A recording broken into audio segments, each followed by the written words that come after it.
The rain had been falling steadily for hours, and the world outside was swallowed by darkness. Nights like this can feel comforting, a blanket of sound wrapping around you. But tonight, comfort turns to unease. For the next hour, you'll hear chilling stories of people who found themselves alone at night, with only the storm for company. But beware, the rain does not simply wash things away. Sometimes, it carries things to your door. Emily sat in her small third-floor apartment, lulled by the steady rhythm of raindrops against the glass. She loved nights like this, when she could shut out the world. But at 1:14 a.m., a noise broke through her calm. It wasn't at the door, but at her window. She froze. No one should be able to reach her third-floor window. Then it came again, 3 slow knocks, tap, tap, tap. Forcing herself to look, she saw a pale face pressed against the glass during a lightning flash. The smile was too wide, too human and not human at all. When thunder rolled again, the face was gone. In the morning, she checked the fire escape. It was dry, untouched by rain. Miles away, David sat alone in his cabin at the edge of town. The storm outside was heavy, but inside he was warm, secure, until the phone rang. It was the old landline he almost never used. He picked it up, and there was only static. Then a whisper. A woman's voice. "I'm outside." He laughed nervously, convincing himself it was a prank, until the voice repeated, "I'm outside. Why don't you come look?" Against his better judgment, David peeked through the curtains. There was nothing but the storm. He hung up, but the phone rang again. The same whisper, colder this time now. "I'm inside." The lights flickered, and upstairs, he heard the sound of wet footsteps. Elsewhere, Megan lay awake as the storm rattled her family's old house. Her parents had always told her to check the back door during storms because the latch never held.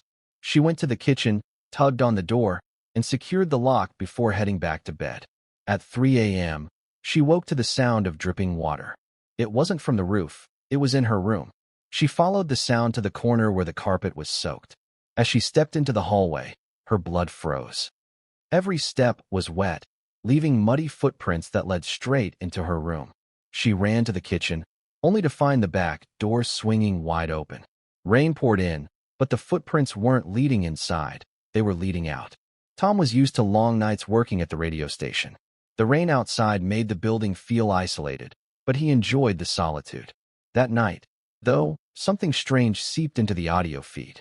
A voice, not from the phone lines, but over the airwaves themselves. A woman sobbing, begging, "Help me. I'm lost in the rain. I'm so cold." Tom tried to trace the signal, but the sobbing turned into a whisper. "I can see you, Tom.